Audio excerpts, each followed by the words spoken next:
माँ, कहते हैं कि माँ जो होती है उसका दर्जा भगवान से बढ़कर होता है, क्योंकि माँ कभी भी अपनी औलाद की दुश्मन नहीं होती। वो अपने बच्चे को वो हर एक सुख देना चाहती है जो इस दुनिया में मौजूद हो। मतलब वो उसका बस चले ना तो वो चांद तारे भी अपने बच्चे के लिए तोड़ करके ले आए। लेकिन कलयुग की सबसे खास बात यही है कि यहाँ पे सारे धर्म, सारे रिश्ते, ये सब कुछ उलट जाते हैं।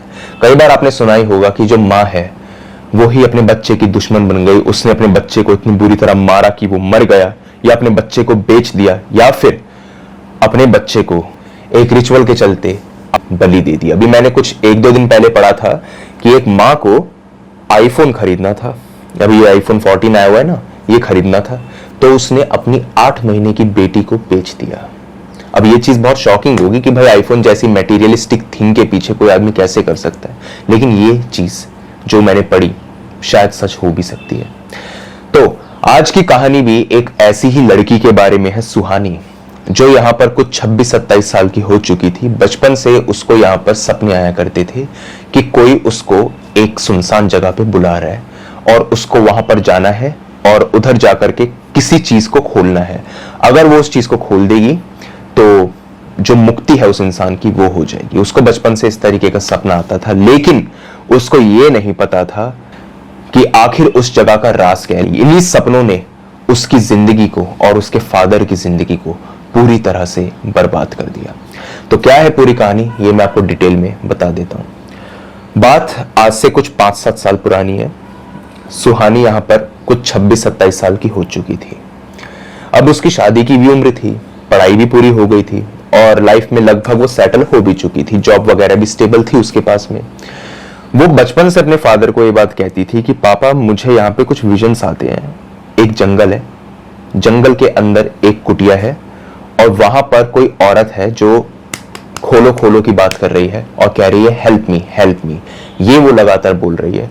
अब मुझे ये समझ नहीं आता वो जंगल कहाँ है, वो औरत कहाँ है और वो कुटिया कहाँ है, क्योंकि जंगल बहुत सारे हैं भाई। अब हिंदुस्तान में है कि ऑस्ट्रेलिया में है, इसको कैसे पता।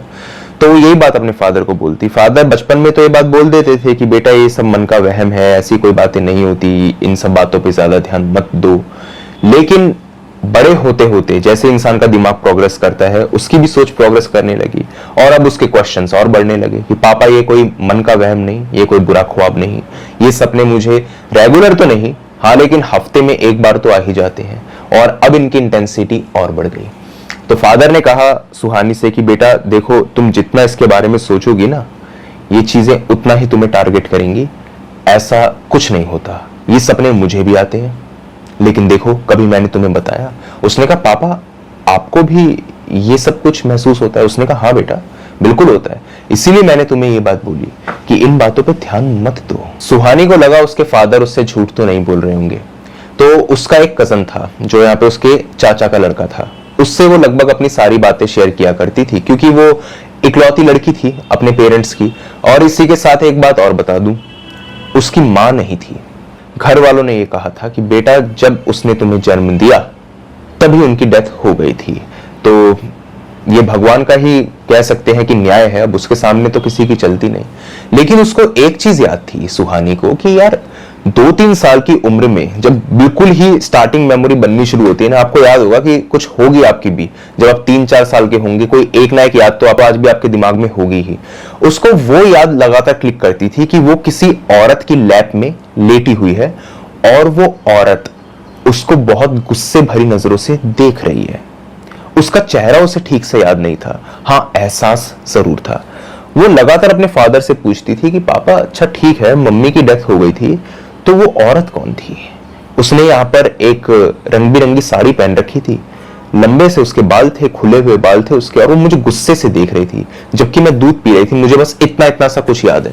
फादर ने कहा बेटा वो काम वाली थी और ना वो जो थी ना यहाँ पे चोरनी थी, तो इसको हमने घर से निकाल दिया। उसके फादर के पास सारे सवालों के जवाब थे। उसने अपने इधर कजन से भी बात करी जो लगभग उसकी उम्र का ही था। उसने कहा कि तुझे कुछ पता है क्या, वो औरत कौन थी? उसने कहा देखो दीदी मुझे तो इसके बारे में कुछ मालूम नहीं और कभी हमारे इसके बारे में जिक्र हुआ भी नहीं घर के अंदर। अब जो भी होगी छोड़ो उन बातों को, आप क्यों इतनी टेंशन ले रही हो? अब ताऊ जी ने बोल तो दिया कि ये सारी चीजें मन का वहम है, क्यों ले रही हो इतनी टेंशन? उनको भी तो सपने आते हैं। उसने कहा नहीं, इधर ना दाल में कुछ काला है। ये सपने जो है ना, ये बहुत लगातार अब मुझे आने लगे, इनके इंटरवल्स ज्यादा होने लगे हैं। और वो औरत मुझे बुला रही है, वो कह रही है तुम्हारे सारे सवालों के जवाब तुम्हें इधर ही मिलेंगे। और मुझे लगता है कि पापा जो है वो कुछ छुपा रहे हैं। कुछ ना कुछ बात तो है जो मेरी माँ से रिलेटेड है। मेरी माँ की मौत मेरे पैदा होने के साथ में ही नहीं हुई है, और हो सकता है वो औरत कोई काम वाली ना हो, वो मेरी माँ ही हो। उसने कहा नहीं नहीं, ऐसा नहीं हो सकता, बुआ नहीं हो सकती वो, आप गलत सोच रही हो। अगर ऐसा होता तो हमें मालूम होता ना। एक काम करता हूं, मैं अपने पापा से पूछ के देखता हूं, यानी कि सुहानी के चाचा से। तो उस लड़के का नाम था रोहन। रोहन ने बात को बहुत घुमाया और घुमा फिरा करके अपने पापा से भी पूछा। पापा ने भी कहा नहीं बेटा, उनकी ना मौत हो चुकी थी, वो डिलीवरी का पेन सहन नहीं कर पाई एंड उसके बाद में उनकी डेथ हो गई। सब जगह से एक ही बात आ रही थी, लेकिन सुहानी जो थी वो सच की तलाश में थी। एक बार उसके फादर जो थे वो कहीं पर घूमने के लिए चले गए, तो उसने सोचा कि क्यों ना आज मैं अपने पापा की कबर्ड को इधर चेक करूं और मैं हर एक चीज को ढंग से चेक करूंगी, कुछ ना कुछ तो मुझे मिलेगा, कुछ भी हो सकता है, कुछ तो मुझे मिलेगा ही। तो उसने यहां पर चेक करना शुरू किया, तो उसको यहां पे उनकी शादी की एल्बम मिली। लेकिन कमाल की बात यह है, शादी की एल्बम के अंदर सिर्फ उसके फादर थे, उसकी मदर नहीं थी।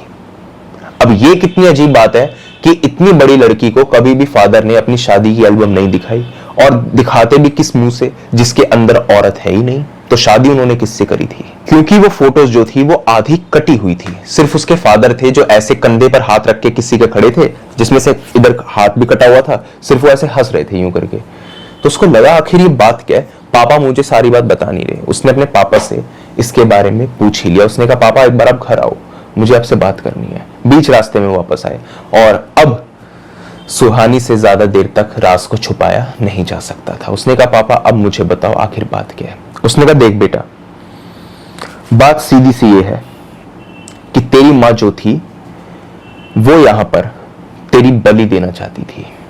इसलिए नहीं कि तू लड़की है, बल्कि इसलिए क्योंकि उससे उसको पैसा भी मिलता और एक लड़का भी।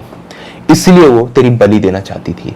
तुझे उसकी फोटो देखनी है, मैं तुझे आज फोटो भी दिखा देता हूं। एक फोटो थी उनके पास में जो बहुत ही यहां पर गल सी चुकी थी, पानी वानी उसके ऊपर गिर गया था, तो दाग वाग हो जाते हैं ना फोटो के ऊपर। तो वो दाग जो था ना उनके स्टमक एरिया पे था, और उनका चेहरा ठीक से दिखाई दे रहा था। तो जब उसने चेहरा देखा तो वो रिलेट कर पाई कि वो औरत वही है जिसकी गोद में वो 2-3 साल की उम्र में यहां पर लेटी हुई थी।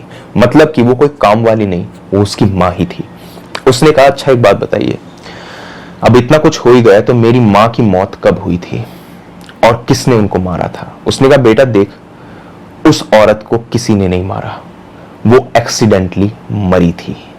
तो उसके बाद में उन्होंने पूरी बात यहां पे सुहानी को बताई कि बेटा वो तेरी बलि देना चाहती थी, और बहुत बार मुझे ऐसे इंडिकेशंस लगे थे, क्योंकि वो तुझे यहां पर ठंडे कपड़े में लपेट करके छोड़ दिया करती थी। और जब मैं पूछता था कि किसने किया है, तो कहती थी काम वाली करके चली गई होगी या किसी ने ऐसा कर दिया होगा। लेकिन कोई ऐसा करेगा क्यों?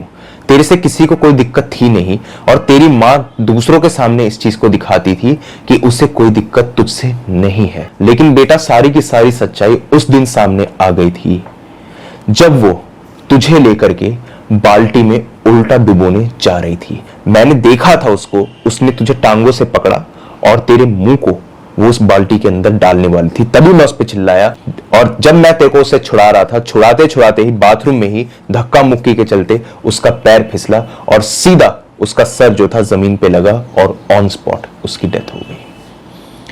मैं उसे मारना नहीं चाहता था, मैं उसे तलाक दे देता, वो अलग चली जाती, लेकिन उसकी मौत हो गई। हमें लगा कि सब कुछ यहाँ पे ठीक हो जाएगा, लेकिन बेटा उसके बाद में ऐसा नहीं हुआ। तुझे हमने एक बात नहीं बताई, हमारा एक बड़ा भाई भी था। हम 3 भाई थे, 2 भाई नहीं। और हमारे बड़े भाई को जो है यहां पर मरने के बाद में राशि दिखाई देती थी, और वो बार बार इन्हीं सब बातों को बोला करती थी कि तुम लोगों के चलते मैं मर गई हूं और मैं एक एक करके सबको मार दूंगी। उसका एक बेटा था 7 साल का, जो यहां पर कहा करता था कि मुझे राशि दिखाई देती है, और लगातार उसको दिखाई देती थी। छत पर वो लड़का खेल रहा था, हम सब वहां पर प्रेजेंट थे। हमने देखा छत पे खेलते खेलते अचानक से वो बच्चा यहां पर रेलिंग पे चढ़ गया, हमने उसको पकड़ के जब उल्टा खींचा तो उसमें न जाने यहां पे इतनी ताकत कहां से आ गई कि उसने यहां पर 3 लोगों को अकेले गिरा दिया और छत से सीधा नीचे वो कूद गया। वो लड़का उसी वक्त मर गया। हमें समझ आ चुका था कि ये सब कुछ राशि का करा धरा है, वो सबको एक एक करके तड़पा तड़पा के मारेगी, एक साथ नहीं। हमने यहां पर किसी से बात करी और उन्होंने ये बोला कि राशि जो है इसकी 13वीं आप लोग परफॉर्म नहीं करेंगे। उसकी बॉडी को हमने जला दिया था, तो जो उसकी एशिस थी उनको लेकर के हमने एक फलाने जंगल में, जंगल का नाम उन्होंने बताया, वहां पर उस हट के अंदर जहां पर उसको सपने आया करते थे उसके नीचे उसकी एशिस को यहां पर रख दिया और यहां पर कुछ जादू वगैरह उन्होंने किया जिसके चलते उसकी आत्मा उधर ही बंध गई। उसकी मुक्ति पॉसिबल नहीं हो पा रही थी। बहुत यहां पे तरकीबें अपनाई गई थी जिसके चलते मुझे भी चोटें आई थी। उसके फादर के यहां पे चोटें भी थे, हाथ वगैरह पर चोटी थी, किसी ने जैसे उनको काट रखा था, वो भी उन्होंने बताया। डिटेल में उन्होंने इस बारे में एक्सप्लेन किया कि जब वो रिचुअल वगैरह हो रहा था तो मेरे पे भी अटैक करने की कोशिश की गई थी और तेरे चाचा पर भी। तो चाचा के भी यहाँ पे मार्क्स थे, फेस पे 1-2 मार्क थे। तो यहाँ पर वो जो आदमी था उसने यही बात बोली थी कि इनकी आत्मा को बांधना ही पड़ेगा, मुक्ति पॉसिबल नहीं है। जब तक कोई यहाँ पर विद्वान ना आ जाए तब तक इनको मुक्त नहीं कराया जा सकता और तब तक इनको आप यही बांध दिए। हो सकता है कि इनके सपने आपको आए, ये बार बार आपके सामने गिड़गिड़ाए, हाथ पैर जोड़े, या आपको लालच दे, लेकिन फिर भी आपको ऐसा नहीं करना। बेटा यही सारी बात है जो मैं तुझे बताना नहीं चाहता था, क्योंकि मुझे डर था कि अगर मैं बताऊंगा तो कहीं तू उस जगह पर ना चली जाए। अब इन सब कॉन्वर्जेशंस के चलते ना उन्होंने उस जगह को रिवील कर दिया था कि वो जंगल कहां है और वो कुटिया कहां पर है। तो यहां पर सुहानी ने अपने फादर की कसम खाई और कहा कि मैं उधर नहीं जाऊंगी। लेकिन फिर भी उसको लगता था कि शायद उसके फादर यहां पे झूठ बोल रहे हैं। इतनी बड़ी बात हो जाए और उसको भनक भी ना लगे। उसके एक तरीके से ताऊ जो थे जिनको उन्होंने कभी देखा नहीं वो भी मर गए, उसकी मां भी मर गई, उनका बेटा भी मर गया, 3 लोगों की मौत हो गई और सब लोग एकदम शांत बैठे हैं। ये पॉसिबल कैसे है? उसने यही सोचा, जो होगा देखा जाएगा, एक बार मैं वहां पर जाकर देखती हूं, क्या पता मुझे कुछ और पता चल जाए, इन लोगों के और डार्क सीक्रेट के बारे में मालूम चले और ये शायद इन लोगों की मनगढ़ंत कहानी ही हो। वो उस कुटिया में गई और उस कुटिया में जाकर के उसको कुछ भी ऐसा फील नहीं हुआ। नॉर्मल सी वो कुटिया थी, गंदी तो पड़ी थी डेफिनेटली, साफ सफाई तो होगी नहीं वहां पे, कुछ भी वहां पर नहीं था। वो जब चल रही थी तो उसको फर्श पे एक जगह पे खोखलापन महसूस हुआ। उसने उसको बजाया, पैर से ऐसे ऐसे करके बजाया तो उसको लगा यहां पे कुछ है। जब उसने उस टाइल को हटाया तो वहां पर सचमुच अस्थियां थी। इस मूवमेंट पे अगर वो चाहती तो यहां से चुपचाप जा सकती थी। उसने उन अस्थियों को खोल करके नहीं देखा था, लेकिन उसको यह लगा कि मेरी मां जो है इसको मुक्ति नहीं मिली है और मैं चाहूं तो इसको मुक्ति दिला सकती हूं। वो यहां पर एक पंडित के पास में गई और उसको उसने कहा कि ये जो अस्थियां हैं ये मेरी मां की हैं, और उसने यहां पर झूठ मूठ की कहानी बना दी, सच नहीं बताया उसको, नहीं तो उसके फादर यहां फंस सकते थे। उसने सच नहीं बताया। पंडित ने कहा कोई दिक्कत की बात नहीं है, इनका जो है अंतिम संस्कार हो जाएगा, बहुत आसानी से हो जाएगा और तुम इनका अंतिम संस्कार कर दोगी। ऐसी कोई बात नहीं है कि लड़के को ही करने की जरूरत है, ऐसा कुछ नहीं है, इनका अंतिम संस्कार मैं कर दूंगा। अंतिम संस्कार उनका किया गया और उनकी अस्थियों को बहा दिया गया। अब जब उनकी अस्थियों को यहां पे बहाया गया तो इसके बाद में जो सुहानी थी वो अपने घर पे आई और घर पे आकर के उसने अपने फादर को यहाँ पे कुछ नहीं बताया। तो पूरी वो जॉइंट फैमिली थी जहां पर वो सब लोग रहा करते थे। यहां पर सब लोगों ने ये चीज देखी कि जो सुहानी है वो पागलों की तरह बिहेव कर रही है, उछल रही है, कूद रही है, अपने बालों को ऐसे ऐसे घुमा रही है, बहुत तेज तेज वो अपने बालों को छटक रही है और उसने एकदम से चाकू उठाया और सीधा अपने फादर के पेट में यहां पे 3 बार उसको गोद दिया और गोदने के बाद में कहा कि तू मुझे यहां पे बांधेगा, तेरी हिम्मत कैसे हो गई कि तू मुझे यहां पे बांध सके। इसके बाद में उसने अपने चाचा पर भी यहां पे जानलेवा वार किया और अचानक से यहां पर डर के एक कोने में बैठ गई और कांपने लगी, बहुत तेज तेज कांपने लगी और ये कहने लगी मैंने कुछ नहीं किया, मैंने कुछ नहीं किया, मैं पागल नहीं हूं, मेरी बात का यकीन करो, मैं पागल नहीं हूं। ये सारी बातें उसने कही और उसके बाद में अचानक बेहोश हो गई। ये सब कुछ जब हुआ तो यहां पर इतने में पुलिस आ गई और पुलिस वालों ने यहां पर साफ देख लिया कि सुहानी ने अपने फादर को मार डाला है। सुहानी ये बोलती रही कि मैंने नहीं मारा और अजीब अजीब सी उनके सामने पागलों जैसी हरकतें कर रही, कभी तो अपने गालों को नोचने लगी, अपने इधर आंख को ऊपर करने लगी, बहुत वाइड करने लगी, ये सब कुछ करने लगी। तो यहां पर जब उसका टेस्ट वगैरह कराया गया तो मालूम चला कि ये लड़की मेंटली अनस्टेबल है, ये लड़की पागल हो चुकी है। अब ये जब चीज आई सामने तो यहां पर साफ साफ कोर्ट ने ये बात बोल दी कि इसको यहां पे मेंटल हॉस्पिटल में रखा जाएगा। जो भी इसने किया था वो यहां पर पागलपने की हरकत में ही किया था। लेकिन ऐसा पॉसिबल कैसे था कि एक लड़की अब तक तो बिल्कुल ठीक थी, अचानक से वो बिल्कुल पागल हो गई? ये बात किसी को समझ में नहीं आ रही थी। लेकिन जो यहाँ पे सुहानी की एक्सटेंडेड फैमिली थी वो इन सब मामलों में पड़ना नहीं चाहती थी, एक्सेप्ट रोहन। रोहन को ऐसा लगता था कि यहां पर कुछ ना कुछ तो हुआ है, शायद दीदी ने उस कलश को यहाँ पे खोल खाल करके देखा है। अब ये बात तो सबके सामने आई गई थी कि वो जंगल और वो हट जो है वो कहां पे है। तो रोहन वहां पे गया और जब उसने जाकर के देखा तो कलश वही था। उसने कलश को खोलकर देखा ही नहीं था। रोहन ने कलश को उठाया और उसको ऐसे ऐसे हिलाया भी तो उसको उसके अंदर वेट भी फील हुआ, यानी कि कलश तो सुहानी ने यहां पर उस पंडित को दिया ही नहीं था। उसको समझ नहीं आया कि आखिर ये है क्या। तो वो पागल खाने में भी गया, वहां पर भी वो अजीब अजीब सी हरकतें करती, बस ये कहती help me help me help me, मुझे बचा लो मुझे बचा लो, यही बोलती रहती। दीवारों पर भी उसने ये लिख दिया था जो उसको सपनों में यहाँ पे आया करता था। और अपने फादर को मारते हुए जो उसने कहा था कि तू मुझे यहाँ पे बांधेगा, ये भी वो दीवार पे लिखा करती थी। तो यहाँ पे जब रोहन आया अपनी बहन से मिलने के लिए तो सुहानी उसको देख करके अचानक से रोने लगी और रोते रोते उसने पूरी बात बताई कि मैंने यहाँ पे क्या क्या किया। रोहन को विश्वास नहीं हो रहा था कि अभी जब वो उस कुटिया में गया था तो आखिर वो अस्थियां थी किसकी। सुहानी के मुताबिक तो उसने अस्थियों को विसर्जित कर दिया, लेकिन वहां पे अस्थियां मौजूद थी। सुहानी बस यही कहती थी कि मुझे मेरी मां हर जगह दिखाई देती है और वो मुझे एक दिन मार देगी, वो मुझे तड़पाना चाहती है और मुझे तड़पा तड़पा के मारेगी। उसने मेरे बाप को भी मारा और वो मुझे भी ऐसे ही मारेगी, तब जाकर के वो यहां से शांत होगी। अगर वो ऐसा नहीं करेगी, अगर तुम उसको रोकने की कोशिश करोगे तो इसके चलते तुम लोगों की भी मौत हो सकती है। रोहन ने आकर के अपने चाचा को ये सारी बात बताई तो उसके चाचा ने एक बहुत शॉकिंग चीज रिवील करी। उसने कहा मुझे पता है कि सुहानी यहां पर पोजेस्ड है, वो पागल नहीं है। उसने जो कुछ भी किया वो पागलपने के चलते नहीं किया और अचानक से कोई इंसान ऐसे पागल नहीं हो सकता। तो रोहन ने यहां पे पूछा कि आखिर आपने इसके बारे में किसी से बात क्यों नहीं करी। तो यहां पर जो रोहन के फादर थे उन्होंने साफ कह दिया, बेटा मुझे और तेरी मां को एक ही सपना एक ही रात में आया है और वहां पर आकर के जो यहां पर राशि है यानी कि सुहानी की मां, उसने साफ ये बात बोल दी कि अगर तुम लोगों ने किसी भी तरीके से उस लड़की की मदद करने की कोशिश करी तो यहां पर रोहन की मौत हो जाएगी। तुम कुछ भी कर लेना, रोहन बच नहीं पाएगा। मेरी दुश्मनी उन लोगों से है, मैं अपना बदला पूरा करूंगी और चुपचाप यहां से चली जाऊंगी। लेकिन अगर तुम बीच में पड़े तो यहां पर तुम लोग भी लपेटे में आओगे। बेटा इसीलिए हमने कुछ जानने की कोशिश नहीं करी कि सच क्या है झूठ क्या है, वहां पे कलश है भी या नहीं। लेकिन रोहन को पता था कि वहां पे कलश है। अब वो कलश वहां पे कहां से आया और वो किसका कलश था ये किसी को नहीं पता। सुहानी की मेंटल स्टेट दिन प्रतिदिन यहाँ पे पागलों जैसी होती रहती। वो बहुत तेज तेज चिल्लाती, उसके मुंह से खून आ जाता, खाना वाना उसने खाना छोड़ दिया था। मतलब जो अपना ही वेस्ट होता है ना, ह्यूमन वेस्ट, उसी को वो यहाँ पर आप समझ सकते हैं। ये सब कुछ वो करने लग गई थी। दवाइयों से उसकी हालत ठीक नहीं हो रही थी और जो उसने यहाँ पे रोहन को कहा था वही हुआ।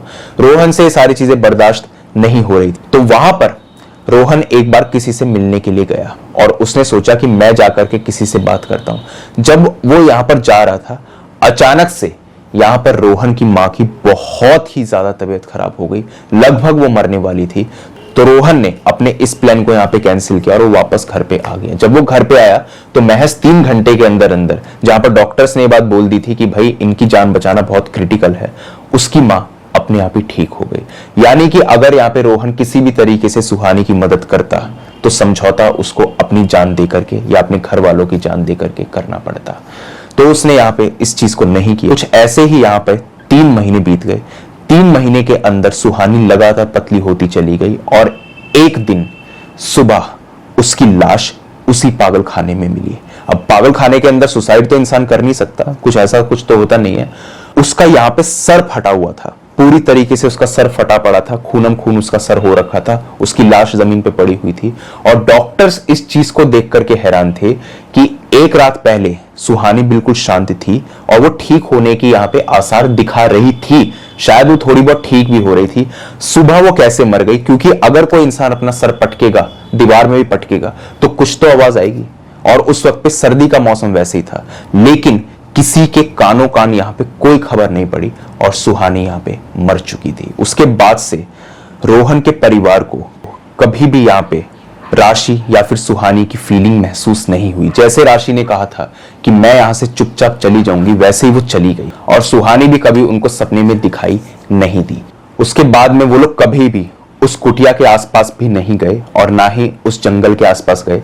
लेकिन यहां पर उनको एक चीज कई लोगों से सुनने में आई कि वो जो कुटिया है ना, उसके आसपास एक लड़की जो बहुत पागल है वो घूमती हुई नजर आती है और वो ये कहती है मेरी मदद कर दो, ये बात वो बोलती है।